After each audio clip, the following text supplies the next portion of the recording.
Welcome to the Yamasatoumi Journal Club, where we delve into the latest research with the brilliant Dr. Satomi. Today, we're exploring a systematic review on interventions designed to improve psychological safety, speaking up, and voice behavior in healthcare teams. This is crucial for cultivating a culture of open communication, ultimately enhancing patient safety and quality of care. Precisely, Yamato.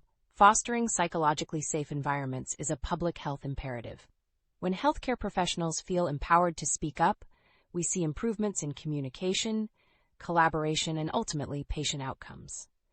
This review helps us understand the most effective interventions for creating these environments. Let's dive into the research. Dr. Satomi, could you explain the context for this systematic review? What challenges prompted this investigation? Certainly. While the benefits of psychological safety are well documented, research on effective interventions remains limited.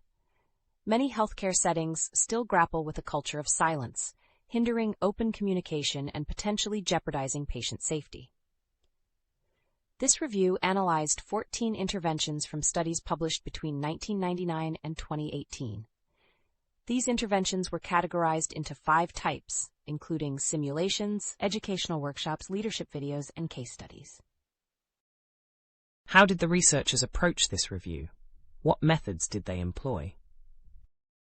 They conducted a systematic search across multiple databases such as PsycInfo, ABI Inform, and PubMed, also incorporating gray literature. The focus was on interventions implemented in healthcare settings, evaluating their impact on psychological safety, speaking up, and voice behavior.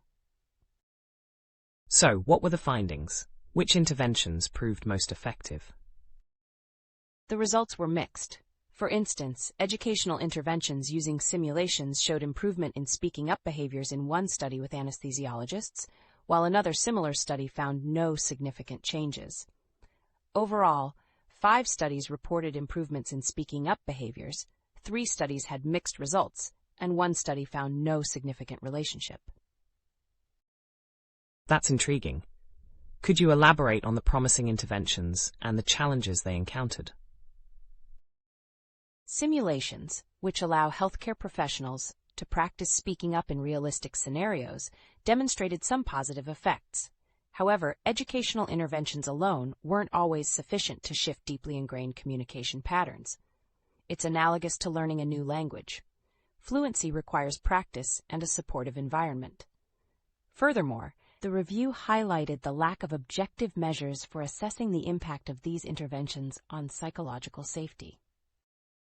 What about interventions that didn't involve simulations? What did those studies reveal?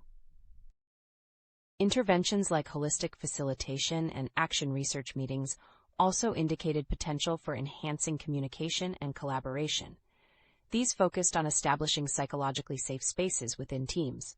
However, their effectiveness was influenced by organizational factors, such as established norms and team stability, reinforcing the need for a system-wide approach to cultivate psychological safety. Dr. Satomi, based on this review, what are the key takeaways for healthcare systems aiming to enhance psychological safety? Firstly, interventions should be multifaceted, targeting both individual and systemic factors. Secondly, engaging leadership and staff in the design and implementation phases is crucial for buy-in and sustainability. Finally, developing objective measures of psychological safety is essential for evaluating intervention effectiveness. Of the 14 interventions analyzed in this review, only 3 specifically measured psychological safety as an outcome. That's invaluable insight.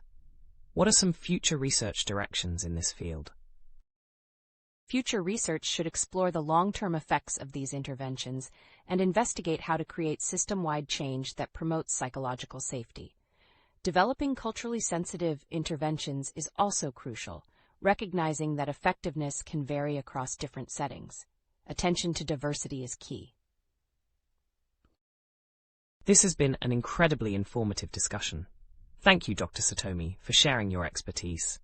To our listeners, the full citation for this systematic review is O'Donovan and McAuliffe, BMC Health Services Research, 2020, 20+101.